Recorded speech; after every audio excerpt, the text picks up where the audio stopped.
আসসালামু আলাইকুম। আজকে আমি একটা অসাধারণ ওয়াজ নিয়ে কথা বলতে এসেছি। আপনারা কি কখনো মিজানুর রহমান আজহারির ওয়াজ শুনেছেন? তার কথা শুনলে মনে হয় হৃদয়ে এক নতুন ভালোবাসার জন্ম হয়। মিজানুর রহমান আজহারি বাংলাদেশের একজন খুব পরিচিত ইসলামিক বক্তা। তিনি তার ওয়াজে আপনাদেরকে নিয়ে যেতে পারেন এক শান্তির ভুবনে। তার কথাগুলো মনে রাখায় জীবনে পরিবর্তন আনার জন্য। আমি জানি আপনাদের মধ্যে অনেকেই তার কথা ভালোবাসেন। তার কথাগুলো মনে প্রভাব ফেলে, জীবনের পথে ঠিকভাবে চলতে শেখায়। তিনি আমাদেরকে মনে করিয়ে দেন এ জীবন হলো আল্লাহর দিকে ফিরে আওয়ার একটা সুযোগ। আজহারির ওয়াজগুলোতে থাকে ভালোবাসা, সাধারণ মানুষের সাহস এবং শুদ্ধ একটা মন।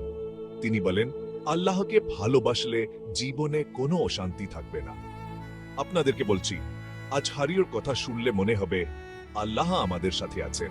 তিনি আমাদেরকে শেখান আমরা যদি শরীফ পথ ধরি তাহলে সাফল্য আমাদেরই হবে। আপনাদের সবাইকে বলছি, এই ওয়াজগুলো শুনলে আপনারাও অনেক কিছু শিখবেন।